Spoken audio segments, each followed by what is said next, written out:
Hello, race fans, and welcome to Disc Golf Daily. We are the podcast that gets you caught up with disc golf news and growth in about 10 minutes, saving you time and effort. If you want to dive deeper into any story, links are in the show notes.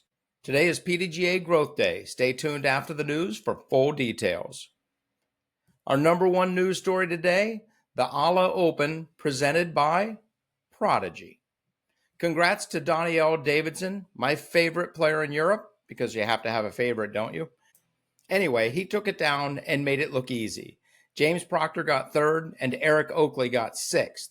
But the reason we are talking about the ALA Open, besides the fact that we wanted to give Prodigy some love and thanks for being a good tournament sponsor, is that Silva Saarinen continues her insane winning streak.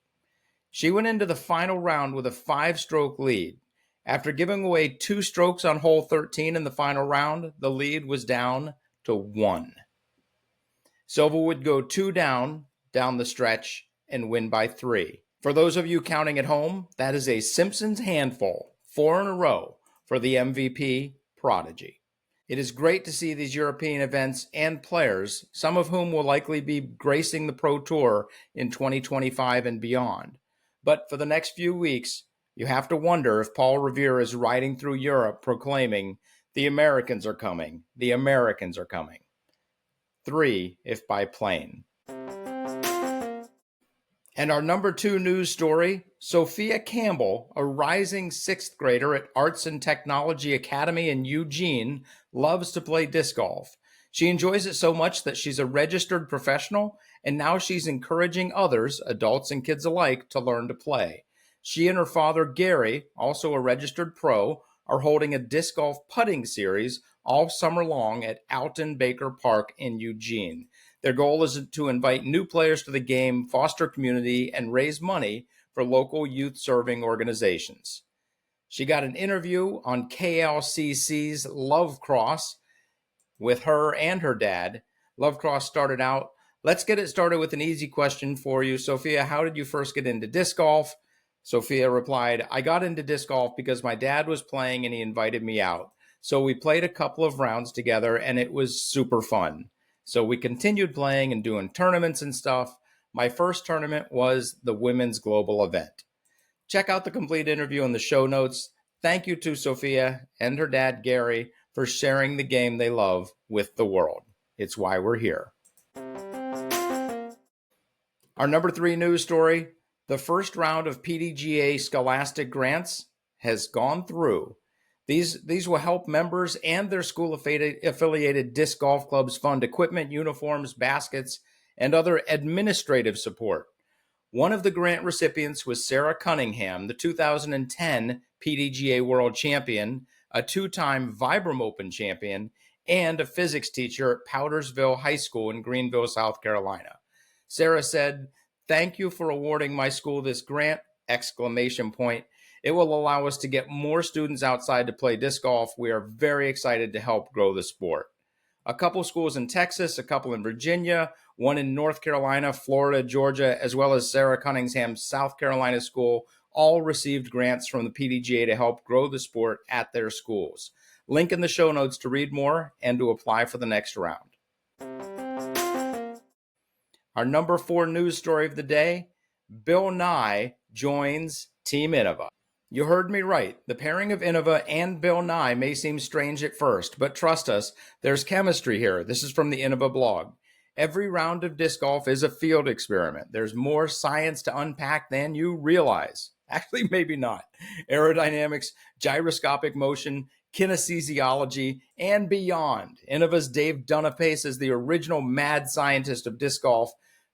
Bill Nye, he's the science guy of disc golf. He's been throwing frisbees since he was a child, playing ultimate and disc golf since college. The man loves to disc. Innova wants to foster that love and hopes Bill Nye's excitement about the sport gets others excited too. I have a funny feeling that it will. In the pre-event press conference to the Preserve, Phil Deloney was asked about basket approvals going forward. He mentioned that this was something the Pro Tour is looking at very seriously and is in conversations with the players about. Then, During the event, we see some egregious spitouts over the next 3 days, some seriously affecting the potential outcome of the tournament. Sometimes 1 and 1 does equal 2, and it might not equal T2. And I think it's our 5th news story of the day. I'm not quite sure, but we've got some sample DGPT hole maps that were sent to us by an astute listener. What happens when you combine the detail of Pro Tour hole maps with modern GIS data and cartographic best practices? So if you're watching online, you can see the current DGPT map for hole 17 at Brazos Park East. And this is what custom course maps can do for you. This is a collection of maps of courses and fairways in use during the Disc Golf Pro Tour. Check out their website. These maps have been created in an effort to show what we could be seeing. At first, they are startling, but that's just because of the significant difference. The thing I love about these maps is how they provide so much more data without making the maps look too busy. Somehow they're actually a little easier on the eyes while providing more intuitive data, especially if we get used to the distance numbers. I love the elevation at the bottom as well. One thing I'd adjust is to pick feet or meters. Having them both is a bit much for me. But the elevation is simple to understand. The OB is easier to see. The tree lines and hole shape are easier or a push.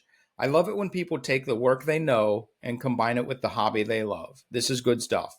Check out more of it at customcoursemaps.com. These maps actually remind me of when Dustin Giuliano first showed me an improved version of the Maple Hill T signs, probably back in 2010 or 12. He showed me what could be done, made the current Maple Hill T signs, and stayed with me as a DGPT graphic designer, which is actually now his full-time gig. And then boom, a cartographer, disc golfer, goes and takes us to the next level. Color me impressed.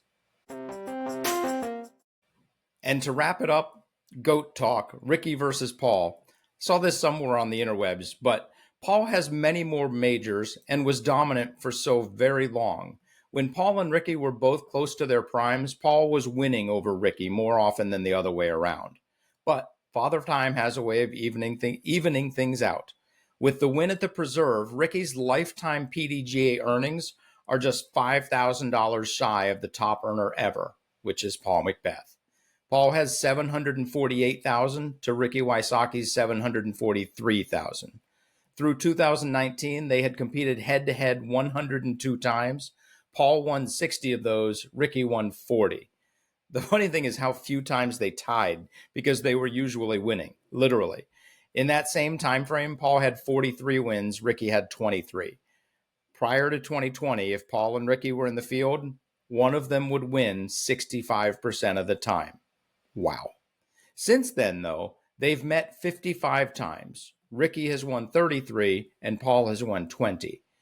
The tides seemed to have shifted. Thank you, Statmando, for making it easy to find all that data, by the way.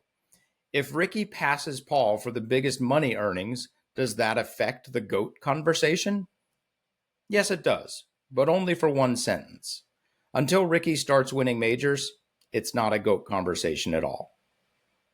Now let's talk some PDGA growth. All right, it's time to talk PDGA growth. At the Preserve, the FPO cash line was 939, a little above average, but nothing crazy. The MPO cash line was 1,017. Again, actually, that's probably a little bit below average for the men. But holy cow, if you want to cash on the Pro Tour, just last cash, you have to shoot 1017. This is crazy. These guys are so good, and gals. Top 20 earners, when we combine 2023's top 20 earners through June 25th to 2024's, we're about 20% ahead. 2023's got just shy of 500,000. 2024, we've got 623,000. We are crushing. But who knows how it's going to shake out. PDGA approvals. No new PDGA approvals for us this week. I wonder if Jeff Homburg's on vacation. 165 in 2023, 120 in 2024. We fell behind this last week. PDGA events is basically a tie. 2024 is running about 1% ahead. PDGA rounds. This is how many people have played rounds during PDGA events this year. We're running about 7% behind. It's 316,000 to 293,000.